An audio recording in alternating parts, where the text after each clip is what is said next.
The USNZ Pacific Partnership Forum was held in Washington DC in May of this year, bringing together over 300 thought leaders in business, politics and academia. It was excellent to see such an array of people from different backgrounds and industries being brought together to discuss the future of the NZ-US relationship. We were fortunate enough to be some of the attendees at this conference and wanted to make a short video to share some of our experiences with you. The last time the conference was held, it was held in New Zealand, cut short by the Christchurch earthquake. In that vein, this year was intended to be bigger and better than ever. For the very first time, media were invited to the conference, and a delegation of 20 future partners travelled to meet with their American counterparts.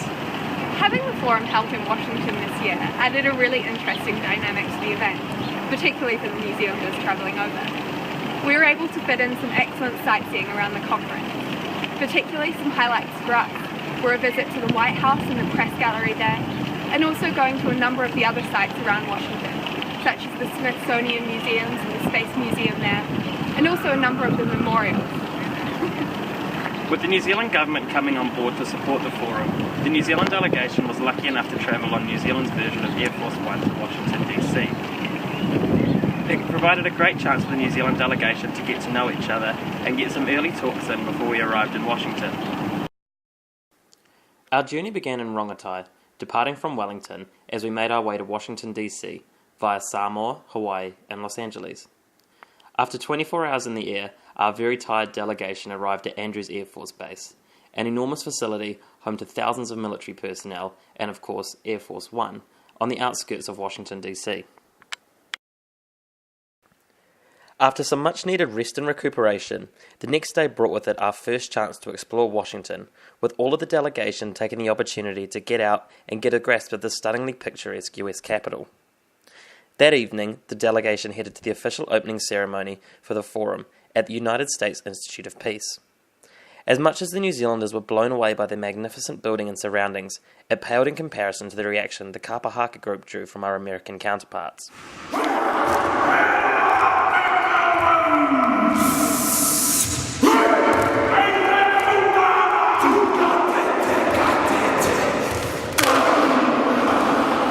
As one would expect from a USNZ forum, the bilateral relationship between our two countries was under the microscope throughout our time in Washington.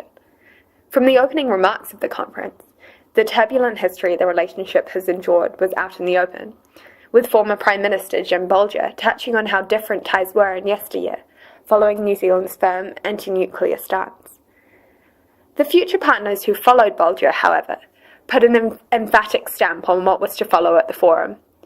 "I wasn't even born when that occurred," quipped one, a statement that would encapsulate a central theme during our time in Washington, a theme emphasizing an outlook on the future, not on the past, a premise touched on by a number of the speakers throughout the week. We live in a different world in 2013. Formal relations between our two countries are excellent. We have found a new normal. But the relationship is substantially changed. So on the security front, it's all very good, new reality in terms of our own values, our own interests, our own limitations. So that's very mature. So I think that's embedded, institutionalised, locked in. Then you move to new areas such as the trade deals we're negotiating, and then you move to cultural partnerships. In strengthening our relationship with New Zealand during a time of global economic crisis, the Middle East in tumult, looming nuclear dangers, accelerating climate change, and international terrorism. The simple answer is that there is no more dynamic and consequential part of the world today and in the decades ahead for America's interests and for the shape of the global system than the Asia-Pacific. From the role of the New Zealand-US relationship in terms of the broader Asia-Pacific region, talk quickly turned to the TPP negotiations still underway, from Trade Minister Tim Grosser and the panel of former US trade representatives. And the vision is to win high-quality 21st century agreement that can act as a template for free trade area of the whole of the Asia-Pacific. And this is not unobtainable if we have a long-term perspective in mind. That's the vision. to make it absolutely clear, New Zealand will not be a member of this agreement that puts aside our vital export interests in favour of some patchy little deal at the end. Done. I agree with everyone on the time frame. It won't be done this year. But what does it lead to? What is the next step? How do we deal with China and Korea and Taiwan and others? How do we really pull the Asia Pacific together? What does that mean in terms of standards? Are we going to have to compromise? I think so, in terms of certain standards.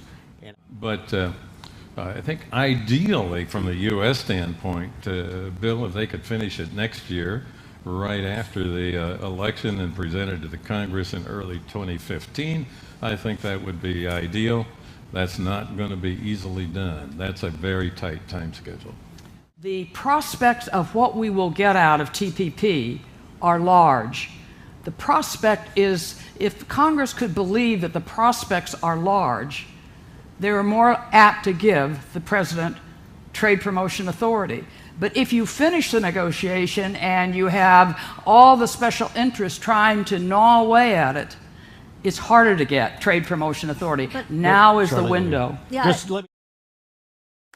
During the conference, New Zealand Inc. were privileged to be invited to the White House for a tour with Financial Times correspondent Anna Fifield. We walked some of the grounds and explored the press gallery, even taken down to the remnants of John F. Kennedy's private swimming pool to sign our name alongside a number of visiting dignitaries to the White House. Following a successful forum and time in Washington, D.C., the New Zealand delegation bid farewell to our American counterparts and headed off, minus a certain future partner who slept through his alarm and missed the flight though. Back at Andrews Air Force Base, we were hurried around by some heavily armed guards and what looked to be FBI agents to facilitate the landing of Air Force One and US Vice President Joe Biden. This time though, instead of flying directly back home, we headed on to Los Angeles. We were lucky enough to be hosted by Paramount Studios for a tour of their facilities and offered an insight into the movie-making process. On the lot, they have a replica of parts of New York City built among a large number of custom sets. We were shown where a number of well-known films and TV shows were filmed, Glee and Friends in particular drawing a positive response. Following our tour, we were treated to an evening of food, drinks, and a private film screening on the lot, with a number of LA-based Kiwi actors and actresses turning up for the festivities. On the final day of the trip, we spent the morning at a conference focused on business activities and opportunities in Los Angeles. While there, we caught up with New Zealand Consul General in LA, Leon Grice. What we really wanted to do was just impress on the New Zealanders how much growth there is in the United States for New Zealand companies and what it takes to be successful here in the US. And I think we achieved that because it's sort of something that really doesn't have a lot of profile back home. Well, I think New Zealand business has got the right focus, but as a country, I think we need to put a lot of energy into make sure we capture the US opportunity, because the kinds of businesses that are successful here, the New Zealand businesses that are successful, the high profit, high margin businesses, they really are the engine room of the smart economy. The reality is Americans love us, they want to engage with us, and it's about us stepping up and actually meeting that challenge. It's a very exciting time in the United States. Following the conference, New Zealand Inc. split from the rest of the group to take up a unique opportunity to visit Google's Los Angeles headquarters in Venice Beach. From the minute you pull up to the offices with the ginormous binoculars out the front, it's clear that this is a special place. We were treated to a briefing and a full tour of the facilities, and it's no exaggeration to say that the place is absolutely incredible. Google is renowned for its culture and being an innovative employer, and it was easy to see why. Everything about the place is geared towards the well-being of the workforce and creating a positive environment for the staff to ensure that they continue to attract top-level talent.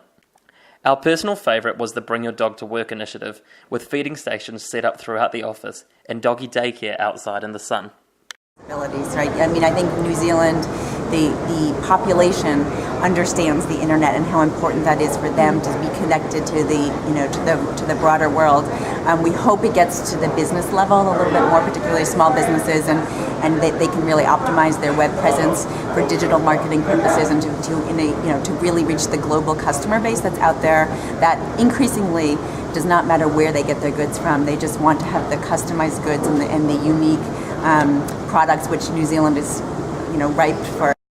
to say, hey, there's a huge global audience out there, wanting you to have more of a presence. And so it's really, that's what we try to do, is provide simple, easy to use tools that small businesses and consumers can get online and just use it. They're easier and simpler and more, and a lot of them are free.